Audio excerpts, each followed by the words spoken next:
By the time the first bell rang, Mrs. Reeves had already set out trays in neat rows and warmed milk the way she always did, gentle heat, patient stirring, like a lullaby for dairy. She'd been the elementary school's lunch lady for 26 years. She kept a green spiral notebook beside the register. In pencil, she marked a small dot next to any name that came through with a negative balance. 1 dot for an accidental shortfall, 2 dots if it stretched to a week. 3 dots meant make sure there's fruit in the pocket for later. She knew whose parents were, between jobs. When the register beeped red, she'd smile wide and say, "Lucky day, extra spaghetti," as if generosity were a game the universe rigged in their favor. She'd cover the debt from her tip jar and move the line along before pride could get bruised. When a new principal arrived, he saw the notebook and frowned. "You're tracking this off system?"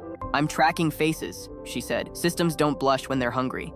Policy changed. Notes went home. The principal didn't like the ledger. "We can't keep erasing balances," he said. "It sends the wrong message." "What message is that?" she asked. "That there are no consequences." She looked at the posters on the wall and said softly, "I was hoping the message was lunch." Budget season arrived. Positions were restructured. She was offered fewer hours and the suggestion that retirement might be a graceful exit. The page she'd left off on had 5 names with 3 dots. She couldn't sleep. The next morning, she packed small brown bags with a sandwich, an apple, and a note. "For after school, you are seen." She signed none of them.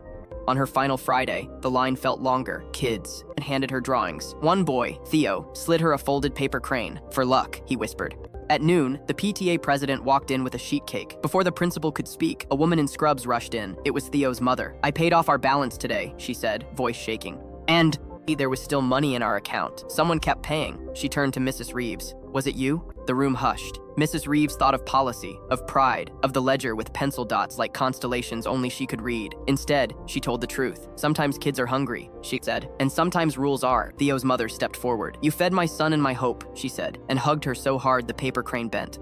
From the back, a teacher cleared her throat. "If you ever have a ledger again, I want my name in pen." One by one, hands went up. Teachers, custodians, bus drivers, each pledging a monthly piece for whatever debt tried to grow teeth. The principal looked at the sea of palms. "We'll revisit policy," he said, and for once the word we seemed honest. They cut the cake. She served everyone, as always. After the last bell, she slipped the green notebook into her bag. Before she left, she opened it to a blank page and wrote, "Ledger closed today. Balances settled in full by a village." Then, in pencil, she drew 5 dots and circled them. No names this time, just a promise. On Monday, the new manager found a stack of brown bags with notes in someone else's handwriting. The ledger at the register was digital again, but a second one, green and spiral, sat beside it, shared, messy, holy. Systems count dollars, people count hunger. When a village chooses the latter, nobody eats shame for lunch.